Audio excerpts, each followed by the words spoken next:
Welcome to the Inspirational Book Club. The Inspirational Book Club is the only book club of its kind in this area. We not only review the book, but we introduce you to the artist as a whole. Well, we'll be back in a moment with your host, Felicia Harding-Williams, and her special guest for this morning's show. Hello, welcome to the Inspirational Book Club. I'm your host, Minister Felicia Harding-Williams, and I'm here with Miss Christine Anderson. And we're going to be talking about bipolar disorder. Her book entitled Forever Different gives an account of her life. So we'll be back in 2 and 2 with Miss Christine to get a detailed account of what her life was like as a bipolar 1 disorder.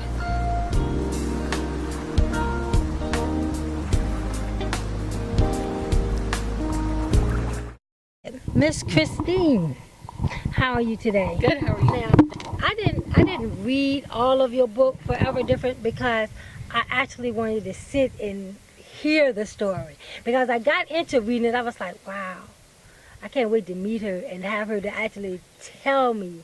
Mm-hmm. So, first of all, what inspired you to write the book? I was in prison for 4 years. I went to federal prison for a Wall Street crime, a stock market manipulation.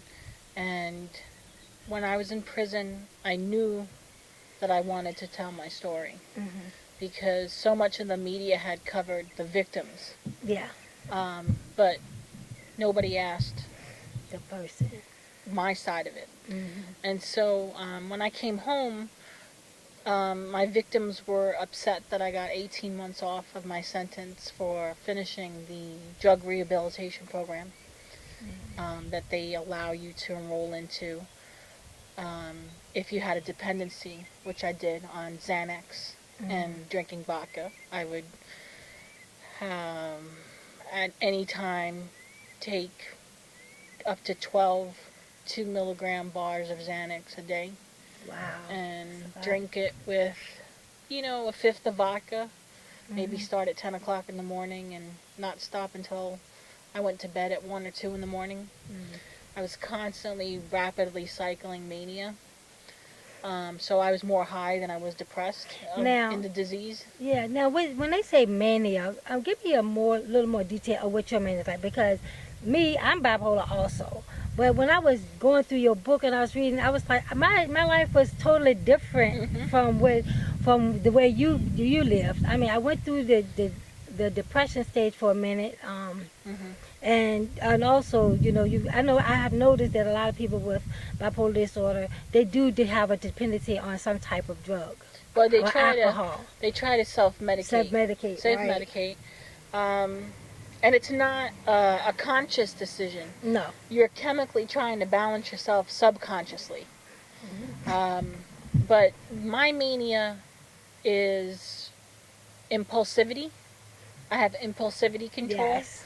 So if someone in my manic episode would say, gosh, let's go out, it's 3 o'clock in the morning, and buy ski masks, and then when the bank opens at 10, let's rob it. When I'm manic, I might actually think that sounds like a good idea. So my mania is based on impulsivity issues and grandiosity, where I think that I am unstoppable. I am invincible. I can do everything, and I can do it all, and I can do it all at the same time, and it'll all get done, and no one's better than me at it, and I'm the only one that can do it because I'm the only one that knows everything. So that's my mania. Yeah, my mania sounds like my mania right there. I mean, because I know one time I did recently, actually, had a mania episode, and it was like on a negative thing because I had somebody to say something negative. I was like, oh, really? Now, mind you, I live in Virginia. Right. They lived in Georgia. Okay. So I was like on the bus for 13 hours all the way to Georgia just to tell them a piece of my mind, and got back on the bus and came back home. Oh. That's my so I can relate to the mania episode. That's funny that you say that, because I had a situation a couple weeks ago where my boyfriend and I were arguing. We were having a lover's quarrel over a weekend. And I said to my assistant, I said, I remember the day when I used to be so crazy and out of my mind that I would have to talk to him right now, this second, get in the car, go wherever he is, and argue my point and get my point across. And now I'm just like, you know, especially since I've been on my medication for so long, I'm just, you know, well, you know, he's got to come home eventually. You know, we're going to argue about it when I see him. So what's the difference if I argue with him on the phone or I wait 5 more hours and then he gets here and then we argue about it. But in my mania, I would have to go after the argument. Yes. And I would have to be right. Absolutely, because that's really the main thing that we're after is to get that point to show you where we are the ones that are right and not you. Right. Yeah, I've had several episodes like that. But as a child growing up, because I know for me being a child growing up with bipolar, I stayed very isolated. I isolated myself a lot because my bipolar was always destructive. You know, I started out with I didn't do the self cutting and stuff like that, but the depression and, like you said, the drugs and the alcohol, and always it was like everybody was out to get me. Yeah. You know, everybody paranoia. Everybody was out to get me, and I'm gonna get you before you get me. So or I'm gonna leave you before you leave me. Yeah. Yes. That happens a lot when you're bipolar. And when I was a child, I lost my mother when I was 8. I lost my father when I was 6. Wow. My brother raised me, and I didn't know I was bipolar because these are the 1970s. You don't and say. You didn't go to a therapist. You didn't go to a child psychologist or a school counselor. This is stuff that got dealt with at home, and they dealt with it the best way they thought they would deal with it. So it wasn't until I was in graduated high school and was working and had benefits from a company that had health benefits, and I said to myself, you know, I know, and I've always known something's not right. Yeah. And I went and I got diagnosed. Okay. Like I said, when you're a child and you're growing up with those, was you labeled as just a out of control kid?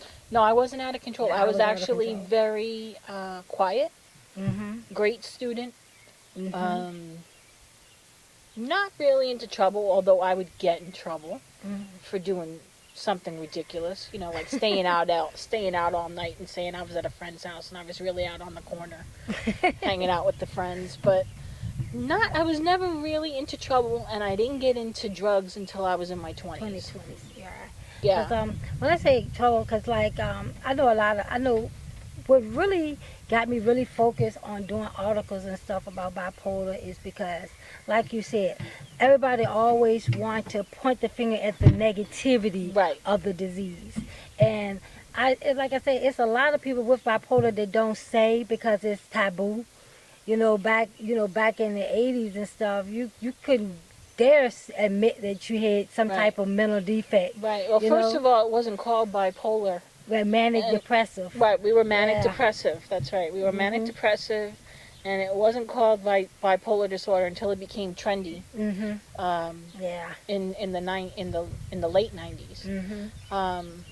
So I was diagnosed. I went to a doctor that was recommended, and he told me I was bipolar, and I thought to myself, this guy's got to be kidding me. How does he know from me filling out 10 pieces of paper and spending 15 minutes with me that I'm mentally ill?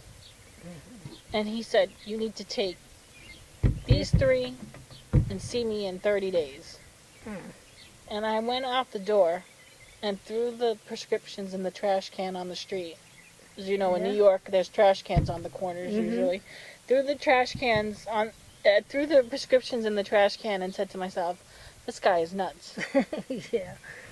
I think living in denial is something that society make us do.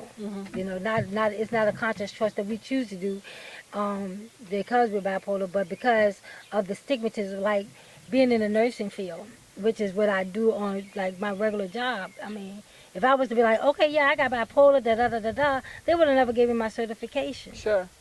You know what Yeah. I'm saying? And I'm like, at the time when I got my certification, I didn't know, because I was diagnosed at 16 as about manic depressive. Mhm. So when I heard bipolar, I was like, well, that's not me because I'm manic depressive, not associating the Right. two as the Right. same thing, that they've now linked them both the same. So when I go to my thing, I was like, oh, that doesn't describe me. But then, I know how you have those ups and downs. It's like the little things. I had the compulsiveness, Right. and the COD, the, oh my God, everything got to be the OCD or whatever they got it for now, OCD. yeah. I have And a little bit of OCD. yeah, I hate it. Oh my God, I Yeah. hate it so bad. You open my cabinets and everything is labels front, uniform, squared off. Yeah. To them, drove my kids insane. They couldn't wait till they got grown to leave home. I drove them crazy. Yeah. But now going back to, like, what caused you to go to prison? If you mind if I don't ask. I lived in New York Mhm. until I was 23, Okay. and then I went to Las Vegas. Mhm. I was married to my first husband at the time. His family was in Las Vegas. His father was terminally ill. He wanted to be closer to them. We didn't have children. We were young. Vegas sounded like a good idea. Vegas. I know, what could be wrong with going to Vegas, right? And so we went to Vegas, and I got a job at MGM, which of course is, the largest gaming company in the world. Yes. And I got in at the top level. Wow. I was working as an assistant to the number two man of the entire company. And I got caught up in living the high life. Mm. I was living in a Hollywood type environment. Mhm. I was living way beyond my means. I went from wearing, a Jacqueline Smith Kmart skirt to Gucci inside of a couple months. And my desire to be that person that had things, the material things, a nice car, a nice house, nice clothes, nice jewelry, all of that mattered. And I kept chasing it and chasing it and chasing it. And at one point, I had left. I resigned from MGM, and I got my own company. What else is there to do after that? I mean, you're at the top. Yeah. So I got a publicly traded company that I was running, and I was the CEO. We did payroll for movies. So we had a lot of big name studios, Sony Pictures, MGM Pictures, Capitol Studios, Capitol Records. We did a lot of entertainment payroll, and the company was failing. The company just wasn't making it. We couldn't compete with ADP. We couldn't compete with Paychecks. We were just surviving. I was concerned about making people and making employees happy and keeping people employed. And I knew it was a sinking ship and there wasn't enough money to cover everything. And so I did, out of desperation, out of fear of failure, Yes. more than anything else, I bent the rules. I broke the law. I manipulated the stock market of my own stock. And I wasn't the only one. I mean, there was a number of people on the indictment. A number of people got in trouble, from the broker to the banker to, people like that. And that wasn't enough. That wasn't enough. That wasn't enough. I was already indicted. I was already on what they call pretrial, which is you're being monitored while you're waiting for trial. And I was, again, running low on funds. And I said, what can I do? I'm not working. I don't have a company anymore. And so I started managing portfolios for people and doing marketing. I always fall back to the marketing. And I knew I had stock left that I could sell, Mm-hmm. but it wasn't, the timing wasn't right. Right. So I took funds out of a retirement account of one of my clients, thinking I would be able to sell the stock and replace it before anybody knew, and I didn't. Because there again, that impulsivity, that grandiosity, the no, this is what I'm going to do right now, but not thinking about tomorrow, Yeah. and that tomorrow may never come. And so these people figured out, this money's missing out of our account. Where did it go? And of course, Trailed it back to you. went back to me, and that's where it went. And I went to check in at pre-trial on my regularly monthly check-in, and they said, we got another indictment for you for embezzlement. Wow. And they said, that's it. That's kind of like your last chance. You're going in this time, and you're not coming out. What was it like? I found that hard to believe. I was like, no, They I'm put in going to my see the leg. judge, and the judge is just going to be, oh, don't worry about it. Another slap on the wrist. Go home. No, that was it. That was my last time out in the real world. January 28th, 2008.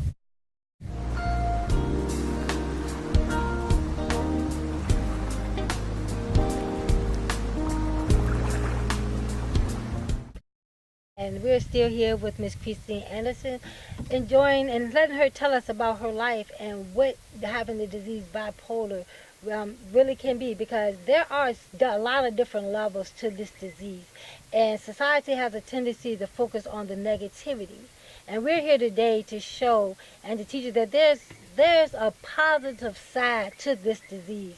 Once you've learned to control it, once you get on the proper medication, and once we accept it, and not live in denial, that you can live a productive life and a normal life with the disease. With some stipulations, but pretty much normal, like everybody else. Once, like I said, coming out of denial is the key to with any disease, really. But back to Christine. Now, we talked about, like we was getting ready to talk about what it was like for you during those months in prison. Was that like a wake up call? That was the wake-up call. Was the wake-up That's your bottom. That's your rock bottom. I mean, if you don't learn anything by going to prison, you are never going to learn the lesson. And I often say the judge could have gave me a year and I would have learned my lesson. Some people may take longer for it to sink in. I was good after the first year. They could have sent me home. I learned my lesson. But I did 4 years. Wow. 4 years out of a 6-year sentence almost. Wow. So I went into the drug program, like I mentioned earlier, and I met a therapist there that was assigned to my case, a caseworker, if you want to call her that. And that is when I really accepted. That's when I came to grips with acceptance. And that's why I put that poem in the book. The poem about acceptance. Actually, it comes out of the big book of Alcoholics Anonymous, about being able to accept who you are and what your fate has become, and that it is the key. Right. Acceptance is the key. And it wasn't until I really got that and understood the grasp of, like, a diabetic needs his medication. Because they might have insulin shock or sugar shock. I need to have my medication in order to function. Now that is true, because I when I came out of denial, that was the one thing that I had the issue with, was the medication, because nothing is going to control me but me. You're not going to tell me that I need this in order to live a normal life. But actually, in reality, without it, I'm kind of like all over the place, So it wasn't until, like I said, like I tell everybody, once you accept that you have this, and then life gets better. Right. Because, like I said, before my acceptance, I would have never been able to do this. I mean, I was camera shy. I was so, my self-esteem was like this low. But And like I said, and I do these episodes because I would like to know that people say there is a positive side to this disease. We do not have to live the life like that everybody paints. Like me, I've seen here, I'm doing a TV show, I have a radio show. Christine, publishing books, doing all these positive things, helping other people publishing books. You know, there is life, and you can enjoy it once you come out of the denial stage. And also, I wanted to say that with being bipolar, did you learn your triggers? I know my triggers. Yes, and that's another key thing other than knowing coming out of denial is learning your triggers and what triggers you that will send you into your episodes, be it a manic episode or a depressed episode. You have to learn those triggers. And now one question that I really want to ask before we go is, I know my people ask me all the time that was it the bipolar that destroyed my marriage, because I was married and I went through a lot through my marriage that I wrote about in my book, and people often ask, do I believe that me being bipolar had anything to do with the constant bickering, the constant arguments and stuff that me and my husband went through? And like I tell them, as far as I'm concerned, it wasn't the bipolar that triggered the episode with my husband, but it was the triggers in my husband that triggered my bipolar. It was the vice versa. How do you feel about yours? Do you think that your illness caused a lot of the things, or was it the certain things around you that triggered your illness? My environment triggers my bipolar. My reaction is caused from my bipolar. So it's a chain reaction almost. It's your surroundings, your environment, your situation will be the trigger. Right. How you respond to it is where the mental illness comes in, because you don't necessarily have the reasoning skills when you're in a manic or a depressed episode. Right. The hardest part about being bipolar is the middle ground. You're either down or you're up. The middle ground is the hardest to find. And so we search a lot when you have this disease for those days, for the middle ground days, for where it's normal. So what do you have the most, the ups or the downs? The ups. Yeah, I go to I'm say, more manic. It's like I'm always on a cloud. People are like, Felicia, you only got a natural high. I be saying to myself, if you only knew how I prayed that I could just come and just relax without constantly. Do your mind always constantly going? Because I find myself. My doctor asked me the other day. I went through a depressed episode for about 6 months, from November till about February. And she said, "Have you been manic?" When I went to see her, she asked me if I said no, but I could use a good manic episode. I said, because I've been down for about 6 months now. So. And that's another thing. Explain to people that when people be saying like when you're manic and you have your down days and your up days, it's not. Let them. I be trying to tell people it's not days. To you, it seems like days, but it's actually months. Right. Sometimes years to come out of. It's usually between 2 weeks to the average is 6 months. Yeah, I've known people in groups that I belong to, in bipolar forums that I speak in, have been depressed for years. Yes, and go for I can't remember the name of it, but it's almost like electric shock therapy that they go for. To pull them out of it, and that doesn't even work. So there's some severe depression that comes along with it. Bipolar depression is 100 times worse than regular depression. Yes, it is. It's practically, like I tell everybody, bipolar depression is not good because it keeps you in that suicidal state. You know, I've been suicidal one time. No, what I mean by suicide, not killing state, but it makes you more like, God, I wish that, if I could I'd rather just lay here and not breathe than to go through this another day. Right. That's that kind of state. Now I know statistically, they say a lot of people attempt suicide with bipolar and the cutting and the thing and stuff like that. But is that like, do you run I know you have your blog show. your blog show and stuff. Do you get a lot of response from people with bipolar on your blog show? I get a lot of people in a couple of groups that I belong to on Facebook. I give away the book a lot to people that are bipolar. I like to talk to people who are newly diagnosed because you don't know what to expect, so I do a lot of that. I don't think that that people so much seek out people that they can relate to.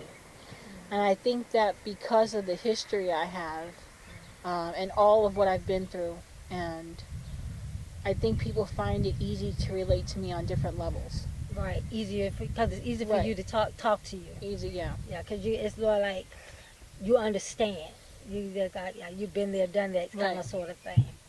Now, what is Christine's new endeavor coming up? What is Christine getting ready to get into now? Well, I have since I've done the book, it allowed me to learn how to publish. Oh wow, that's great. Because I self-published this title, I opened a publishing company. That's great. Traditional publishing company. So I used to help authors like you did self-publish. I don't do that anymore. I just do traditional publishing, traditional marketing from only my authors. So that whole experience allowed me to reinvent myself. Right. Because when I came home from prison, nobody wanted to hire me. Nobody wanted to hire me with my background. Nobody wanted to hire somebody that embezzled money or manipulated the stock market and let them give somebody their credit card or, use the cash register. Not even McDonald's will let you do that. So I had to think of something to do. Yeah. And this was perfect. This is. I really enjoy it. I love it. I'm working on another book. I have 2 more that'll be out before the end of next year. And the next one up is the Critter Crusade. Yes, that's the one. Critter Crusade, because I've been rescuing animals since 1987. And so we're going to tell the story from the perspective of each animal that has a significant meaning in my life that I rescued. I would like to thank y'all for joining us. Forever Different. Again, you can go to my website, www.hwp11imb13.com, and you can find out where you can get Christine's book. This book will help you help shed the light on what it's really like being a bipolar. So again, I thank you, and join us in a couple of more weeks when we'll have our next guest on the Inspirational Book Club. Thank you, and have a good night. God bless. Thank you for joining us today and allowing us into your world. Visit our website at www.hwp11imb13.com. That's www.hwp11imb13.com for more information on our artists. From TV to internet, even your mobile phone, we help you become one with your favorite author. Well, join us again next week when we will explore the life of yet another new and upcoming author. Well, on behalf of Felicia Harding-Williams and the Inspirational Book Club, thanks for watching, and see you again next week.